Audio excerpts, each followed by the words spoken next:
I am with Fritz Rench. Fritz is the chairman and the CEO of Racine Industries. And Fritz, it's always great to have you on here. It's always very interesting. Great to be back. It's been a while. It has been. And I also want to ask you some political questions before this is over. I should mention that. I was afraid you're going to. I'm trying to get out of this political business, Dave. Well, let's keep it trying. Okay. And I should say that Fritz was a founding member of the Heritage Foundation. He's still on the board and has been a mover and a shaker around Washington for quite some years, and is always a great person to ask some of these political questions, which we will get to before this is over. Okay. First, let's talk about Host and the cleaning system and sort of cleaning in the carpet industry in general. Talk about the Host system and how it really differs from the other systems that are out there. It's really quite different. I think the new Host, I guess you'd have to call it, the new Host technology, which is a combination of the new extractor vac technology, and what that is a combination, simultaneous combination of pile lifting, power pile lifting, and 134 cubic feet per minute air movement vacuuming. And the simultaneous aspect is what is new, and the significance is this. Because of the pile lifting combination, while you're vacuuming, you get deep cleaning without having to use chemicals. And you say, well, wait a minute, you got upright vacuums for that. Yes, but anybody who runs tests sees that this technology of the simultaneous pile lifting and vacuuming is probably 3 times more effective, or even more than that, than your best commercial upright vacuuming. And so this enables you to get deep cleaning either in the daily maintenance mode of your maintenance plan, or in restoration, such as things we're working on now in Dalton. So the interval at which one cleans carpet seems to be really key. It seems like Host is a day in, day out kind of system. Hot water extraction, for example, seems to be something obviously on a once or twice a year sort of a method. So I guess even though you vacuum, the carpet gets dirtier and wears out a good deal in between cleanings. Would that be anywhere near accurate? Yes, that's exactly what happens. And I hate to always seem parochially Host. It's the technology, the simultaneous pile lifting and vacuuming, along with the dry extraction sponges, which means you're controlling the liquid, enables you to do this, in effect, restoration cleaning or deep cleaning as part of your everyday maintenance program, and also as part of restoration. Whereas on the wet side, and this is not parochial, just the technology, when you're wet extracting, for example, you can't do that. You can't do the wet extracting on a daily basis for a number of reasons. It's just not practical. I suppose the people who would come closest to be maybe doing it would be the main clean people who use the least water flow per minute of all the wet cleaning technologies. But it's the dry extraction technology that has made this breakthrough of being able to deep clean on a daily maintenance basis. And that's going to eventually change the industry. I see. Now, you had mentioned the new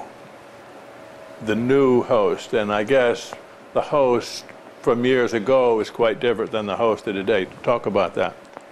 Well, yes.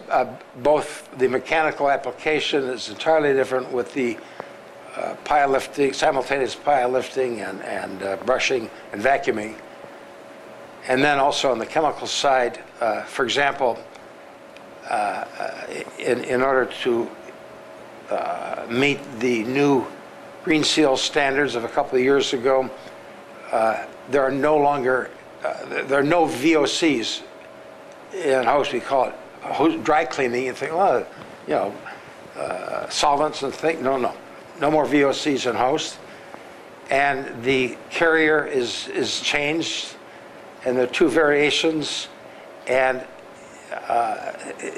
the product and its efficacy are leagues different from what they were even 5 years ago. I see. Now, I've heard recently the term interim cleaning as a classification for, I guess, dry cleaning methods such as the host. What's that category all about, and is that a category that you subscribe to? There's some semantics involved with the term interim. And it's used in two ways. In the interim category, you have, let's say, low moisture cleaning methods.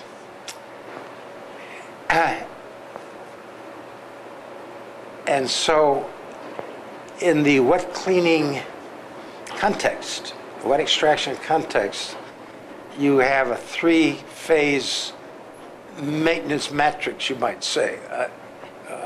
You've got routine maintenance, that's the vacuuming. You have this interim cleaning in soil-prone areas, and you have then restoration. But the assumption is that with the interim methods, you're not removing enough of the soil or the cleaning chemicals so that eventually it has to be, quotes, restored by either wet extraction or dry extraction. That's the efficacy part of interim. The other part of the semantic interim is time. That's between the routine and the restoration. Dry extraction, since it can be used in between a regular maintenance program and a restoration of carpet that's been neglected or allowed to become overly soiled, so it's a time factor. And dry extraction, therefore, in the way of timing and its planning, fits as interim, but technically it's different because you are deep cleaning with dry extraction, whereas when people in the wet cleaning, wet extraction side talk about interim, they're talking about limitations on efficacy of those systems. They don't say that, and that's okay. But and that's where dry extraction differs, because you have the deep cleaning efficacy regardless of when you do the cleaning, and in soil-prone areas or wall-to-wall. And with carpet, the key is to focus deep cleaning maintenance on the soil-prone areas so that, in essence, you may never have to clean wall-to-wall. Well, that's why interim doesn't seem to be a very descriptive word. No, it's unfortunate in the recent deliberations with ICRC S100 standard, the ANSI standard that ICRC withdrew. And so we're part of the committee that's been reviewing it for a year now, and we finished the basic writing. Well, I counseled during the appropriate phase of those discussions that we change from the term interim and to escape the semantic variations, the tricky language.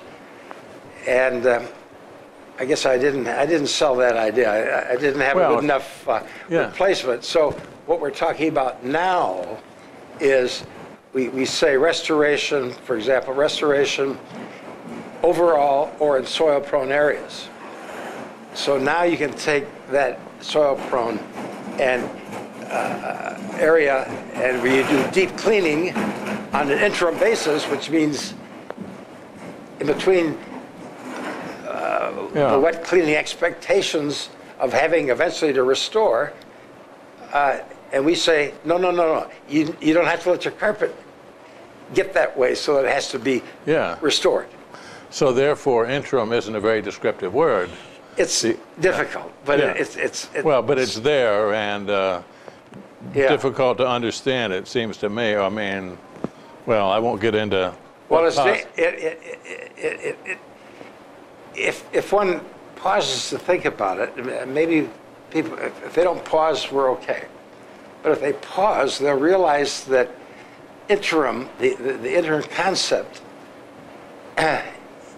basically has been the key to the assumption that carpet cannot be maintained. The carpet gradually can be kept from getting trashed for a while, but eventually has to be restored. Yeah. And that no longer is necessary. Interesting. Well, that says it all, really. Let me shift and just ask you a little bit about the carpet cleaning community. What's been happening in the sector? And are there fewer contractors out there now? Seems like during this recession and endless comeback from this recession, that there are fewer of every kind of business out there. Is that true for the contracting community and the cleaning business? Yes, fewer. A business of, say, medium-sized building service contractors, for example, do a lot of corporate-type cleaning and whatnot. Their businesses have been off anywhere from 40 to 60%. And the good ones have survived. Others have been caught up in consolidation. For example, you have here in Whitfield County a cleaning contractor from Chattanooga that does all the schools, Whitfield County schools. SM, those are the initials of them. I've forgotten the name. Well, now they're ABM. ABM being worldwide. Recently bought up, and that's what's been happening. I see. And that's happening all over the country. Yes. And I suppose that's a healthier move, or in terms of quality, it hasn't changed everything all that much, would you say? Difficult. Quality with the large cleaning contractors is difficult when it comes to the carpet. Everybody's keyed to efficacy and the equipment and the systems for hard surface, because all the soil shows now. So it's you don't have to have a magnifying glass for the building owner to know if that hard surface or that marble or that vinyl or whatever is been properly cared for or not. Carpet, on the other hand, has this wonderful capability of holding soil and hiding it where it occurs, so they can let it go, they think. And there hasn't been enough attention paid to treating it instantly and effectively. And this is where deep cleaning during daily or weekly or quarterly activities, depending on where the soil is accumulating, is going to change the industry, because we can pay attention in terms of effectiveness in these areas that don't show the soil on carpet like they would on hard surface, but the soil is accumulating there nonetheless. Everybody knows that, but they haven't known what to do about it. I've heard people in the industry distinguish between cleaning, which I'll define as removing dirt, and having carpet appear clean. Do you find that, and Yes. what's that all about? Well, that's where you get, in the interim, they call it appearance management. That's one of the difficulties with the interim concept. I'm not arguing against it anymore. Bless that argument. It's okay. And we deal with it. But it's that we'll manage the appearance by hiding the soil down deeper into the pile and until the buildup is such that we need to restore it. So you have the appearance of clean, but you haven't had deep cleaning effectively. And so we want to move to deep cleaning daily. I see. So we have maintenance now, you should call it deep cleaning maintenance. I see. Well, a lot of it is semantics, it would almost seem. Yeah. I mean, interim is not a great word. Conceptually, the whole idea isn't a bad one, but that's just not descriptive enough, it seems to me. Yeah, conceptually useful, difficult in the application. Yeah. For the most part, would you say carpets are getting cleaner now than they were 10 years ago?